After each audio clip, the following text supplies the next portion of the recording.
ಹೇ ಶಾರದೆ ದಯ ಪಾಲಿಸು, ಈ ಬಾಳನು ಬೆಳಕಾಗಿಸು.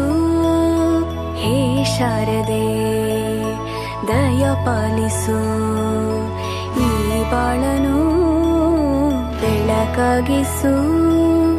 ನಾಳೆಗಳ ದಾರಿಯಲೇ ನಂಬಿಕೆಯ ನೆಲೆಯಾಗಿರಿಸು, ಮುನ್ನಡೆಸು. ಕೈ ಹಿಡಿದು ನಾವಾಡೋ ಪದ ಪದದಲ್ಲೂ ಸಂಚರಿಸು. ಹೂವಲ್ಲಿ ಜೇನು ಗುಳಿ ಕಟ್ಟದೇನು, ನೀರಲ್ಲಿ ಮೀನು ಅಡಿ ಮುಟ್ಟರೇನು, ಆ ದೈವದಾಜ್ಞೆನೇ ಎಲ್ಲಾನು. ಹೇ ಶಾರದೆ ದಯ ಪಾಲಿಸು.